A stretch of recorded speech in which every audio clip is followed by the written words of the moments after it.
Pemirsa, Menteri Keuangan Sri Mulyani dan Menteri Agama Yakut Khalil Qomas kemarin menjenguk remaja D, anak pengurus GP Ansor yang jadi korban penganiayaan anak pejabat Ditjen Pajak. Kondisi korban menunjukkan perkembangan positif.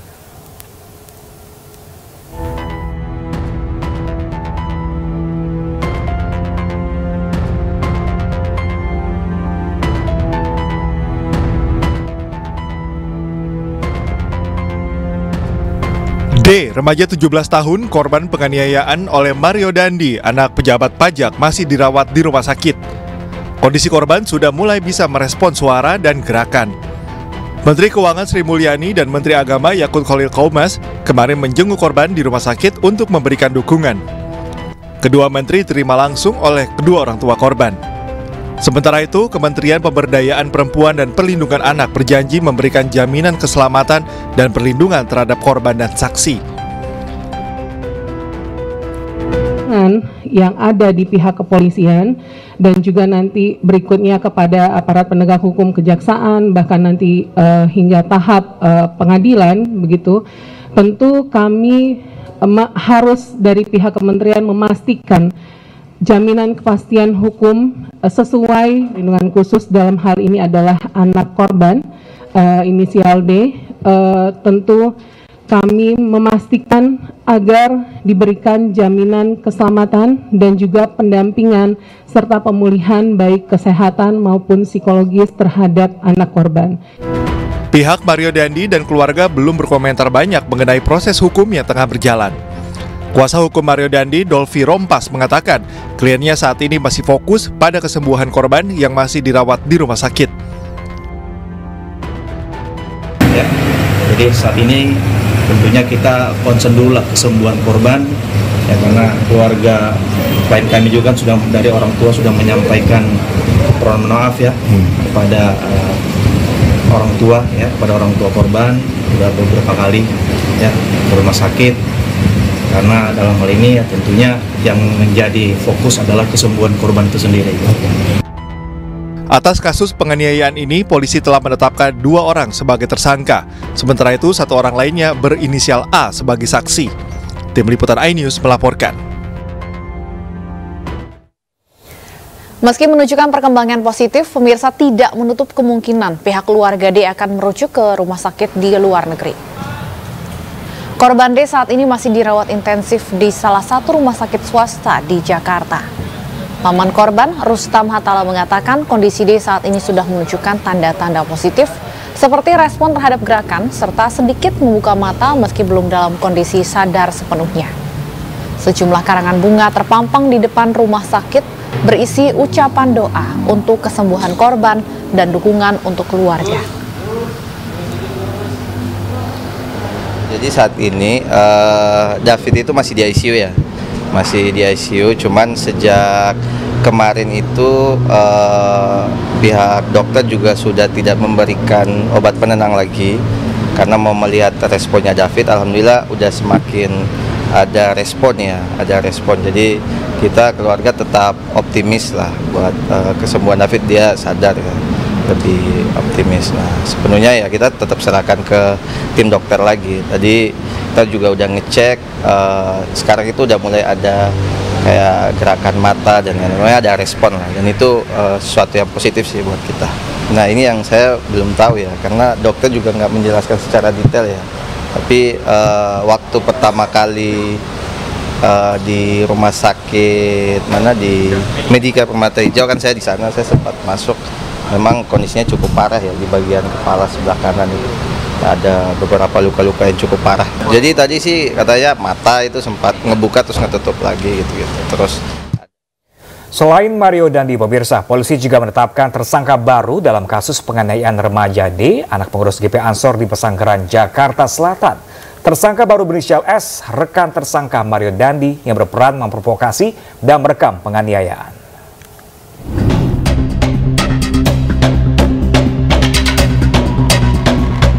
Polres Metro Jakarta Selatan menetapkan tersangka baru dalam kasus penganiayaan terhadap anak pengurus GP Ansor di Jakarta Selatan. Tersangka baru berinisial S yang merupakan teman Mario Dandi Satrio yang ditetapkan tersangka lebih dahulu. S berperan memprovokasi tersangka Mario Dandi Satrio. Di lokasi kejadian, S juga merekam aksi kekerasan yang dilakukan Mario terhadap David sehingga viral di sosial media. Kami telah menetapkan tersangka S dengan menerap pasal persangkaannya adalah pasal 76 huruf C junto pasal 80 Undang-Undang Nomor 35 tahun 2014 tentang perubahan Undang-Undang Nomor 23 tahun 2002 tentang perlindungan anak. Karena tersangka S berdasarkan 2 alat bukti dan barang bukti yang sudah kami sita diduga atau disangka melakukan tindakan membiarkan adanya kekerasan terhadap anak berdasarkan kronologis yang sudah kami sampaikan tadi. Selanjutnya terhadap tersangka S sudah kami lakukan penahanan setelah selesai dilakukan pemeriksaan tersangka. Akibat perbuatannya, Mario Dandi Satrio dikeluarkan dari tempatnya menimba ilmu. Mario dikeluarkan terhitung sejak tanggal 23 Februari 2023. Sementara itu, kekasih atau teman dekat tersangka Mario berinisial AG membantah ikut merencanakan penganiayaan. Bahkan AG mengaku sempat mengingatkan tersangka agar tidak melakukan penganiayaan sebanyak 3 kali. Bahwa memang kami disampaikan oleh klien kami tidak ada niatan untuk itu, dan memang ini murni atas pilihan yang dilakukan oleh saudara tersangka ini. Dan sekali lagi, ini yang tidak ada di media, klien kami Agnes sudah memperingatkan sampai 2-3 kali, 2-3 kali, bahkan di mobil saat turun, dan dia juga sudah secara psikis diam. Akhirnya dia benar-benar menyampaikan ke kami bahwa pada saat saudara korban ini sudah tergeletak, dia bukan selfie, dia memegang kepalanya dan meminta pertolongan justru. Jadi berita yang ada ini sangat-sangat merugikan kepada klien kami. Sebelumnya, kekasih atau teman dekat tersangka Mario berinisial AG dituding menjadi pemicu penganiayaan yang dilakukan Mario Dandi terhadap korban David. AG disebut mengaku mendapat perlakuan tak baik dari David yang merupakan mantan AG hingga memicu emosi tersangka Mario. Tim Liputan iNews melaporkan.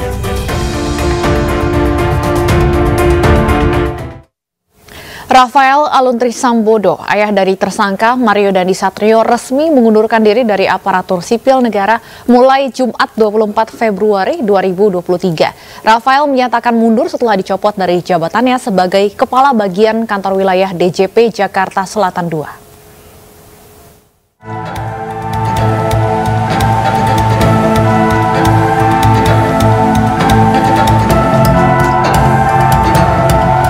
Rafael Aluntri Sambodo menyatakan mundur dari aparatur sipil negara Direktorat Jenderal Pajak. Kementerian Keuangan telah menerima surat yang sama seperti yang beredar di media sosial. Namun pengunduran diri Rafael tidak bisa berlangsung cepat karena ada serangkaian prosedur yang harus dilakukan, diantaranya penelitian terhadap hak dan kewajiban yang bersangkutan, termasuk kaitan dengan proses pemeriksaan yang sedang berlangsung saat ini. Keputusan pengunduran diri Rafael Alun dibuat setelah Menteri Keuangan Sri Mulyani mencopot dirinya dari jabatannya sebagai Kepala Bagian Umum Kantor Wilayah Direktorat Jenderal Pajak Jakarta Selatan II. Sri Mulyani mengatakan pencopotan tersebut dilakukan untuk memaksimalkan pemeriksaan terhadap Rafael Aluntri Sambodo. Dia juga meminta penyelidikan atas pelanggaran disiplin ayah Mario Dandi, Rafael Aluntri Sambodo. Dasar pencopotannya adalah pasal 31 ayat 1 PP 94 tahun 2021 mengenai disiplin pegawai negeri sipil. Sri Mulyani juga meminta Irjen Kementerian Keuangan memverifikasi aset harta kekayaan Rafael Aluntri Sambodo. Saudara RAT, saya minta untuk dicopot dari tugas dan jabatannya. Dasar pencopotan dari jabatan struktural adalah pasal 31 ayat 1 PP 9. Sementara itu pemirsa, menurut situs LHKPN, hampir 50% pegawai Kementerian Keuangan hingga kini belum menyetor laporan harta kekayaan penyelenggara negara atau LHKPN. Dari jumlah itu 50% diantaranya adalah pejabat lingkungan Ditjen Pajak.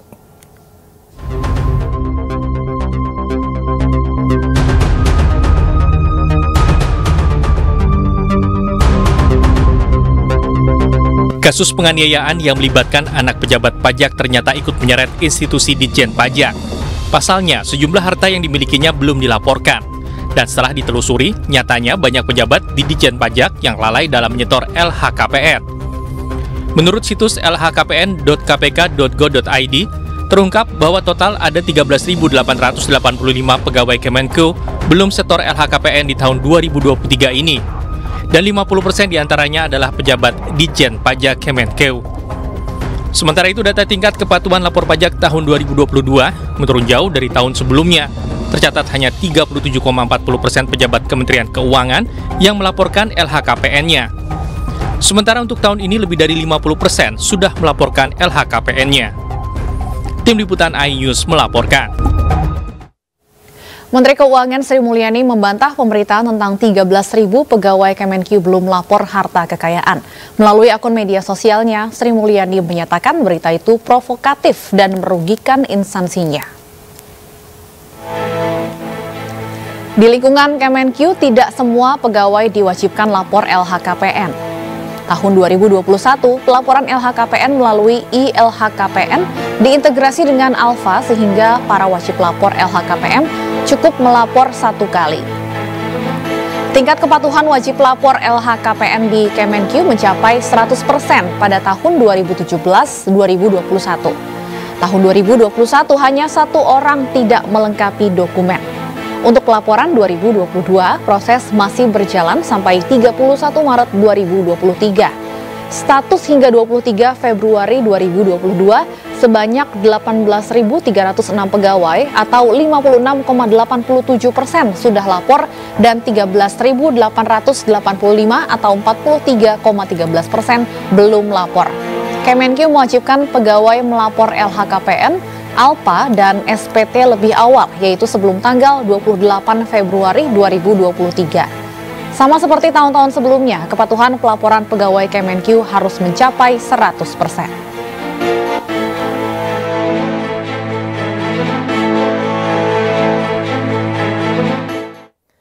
Iya, pemirsa, berbeda dengan anak pejabat pajak yang terjerat kasus penganiayaan, anak tukang beca di Banyumas, Jawa Tengah berhasil menjadi sarjana. Tangis sang ayah pecah karena tak menyangka hasil jerih payahnya menarik beca berhasil membawa sang anak menjadi sarjana.